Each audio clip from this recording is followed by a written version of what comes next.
Images from the Chandrayaan-3 lander imager camera is being received continuously. The demonstration of soft landing on the moon's surface is no ordinary feat due to the innumerable challenges and complexities involved. The lander velocity has to be killed from nearly 6,048 km per hour without any aid from the thin and tenuous moon's atmosphere. The lunar dust at the time of landing and the craters and boulders scattered over the moon's surface an encounter.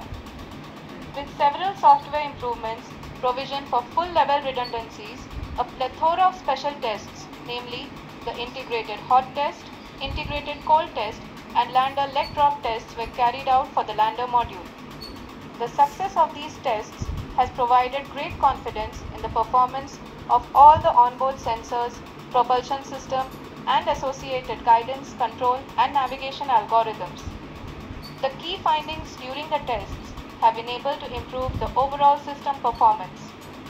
The largely unexplored south pole of the moon has been chosen as the intended landing site since there is a possibility of finding ice and other minerals which would be vital resources for future explorers. Apart from continuing investigations pioneered by Chandrayaan-1 and Chandrayaan-2, the Chandrayaan-3 mission will also provide invaluable data to the science community around the world. Let us give our viewers a glimpse on the configuration of Chandrayaan-3 mission.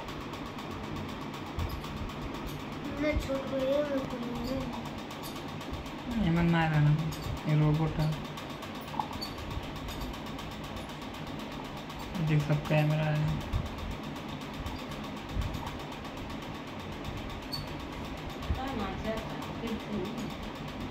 चंद्रमा पे rocket उतरा था। चंद्रयान-3 का mission plan लगभग चंद्रयान-2 की तरह ही बनाया गया है। यहाँ यह भी सुनिश्चित किया गया है कि चंद्रयान-3 को रॉकेट से अलग होने से लेकर के चंद्रमा के निकटतम कक्षा में स्थापित होने तक सारी गतिविधियाँ चंद्रयान-2 की तरह ही हैं। और अब हम यह कह सकते हैं कि यह प्लान पूरी तरह से 100% सफल रहा।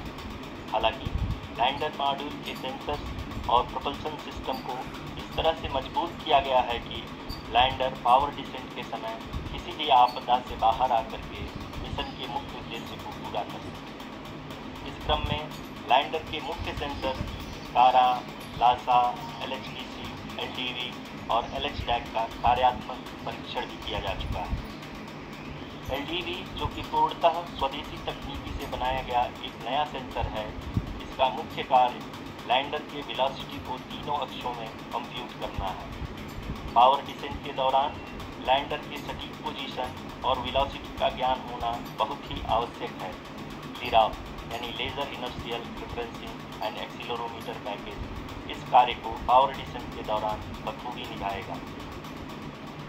ट्रैजेक्टरी जनरेशन जो कि चंद्रयान-3 मिशन के लिए बहुत ही अहम है, क्योंकि हर ऑर्बिट मैन्यूवर के बाद यह सुनिश्चित किया जाता है कि लैंडर की मिशन ऑब्जेक्टिव को ना बदले। इस क्रम में मैं यह भी आपको बता दूं कि ऑर्बिट डिटर्मिनेशन जो कि उपग्रह के पोजीशन और वेलोसिटी को बहुत ही एक्यूरेटली बताता है, एक बहुत ही कठिन और जटिल कंप्यूटेशन और एस्टिमेशन होता है।